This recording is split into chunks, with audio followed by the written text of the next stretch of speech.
এই বছর জাকাতের টাকার পরিমাণ, নিসাবের পরিমাণ হলো, বর্তমান বাংলাদেশে রূপার দাম কত? এটা পরিষদ থেকে জানে নেওয়া। মিডিয়াম রূপাটার দাম কত? এখানে 52.5 ভরি রূপার যে দাম, যে মূল্য, ওই মূল্যের যদি কেউ মালিক হয় তাহলে ওই মূল্যটাই হলো নিসাব। আর 2 নম্বর হলো, 2 নম্বর প্রশ্নটা যে করা হয়েছে, কম্পিউটার আছে, ফটোকপির দোকান, ফটোকপি আছে, মেশিন আছে, এগুলোর উপর জাকাত আসবে না। কম্পিউটার একটা নিজে চালায়, বাকিগুলো শিখায়, এগুলো কোনোটার উপরে জাকাত আসবে না।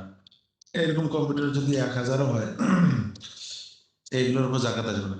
জাকাত আসবে হলো যদি কম্পিউটার কেনা বেচা করে বা কম্পিউটার শিখায়, কিন্তু শেখানোর যে টাকাটা পাচ্ছে, ইনকাম হচ্ছে, এই টাকাটা যদি নিসাবের সঙ্গে সংযুক্ত করা যায়, নিসাব পরিমাণ হয়, অথবা আগের নিসাবের সাথে এটাকে মিলাতে হবে।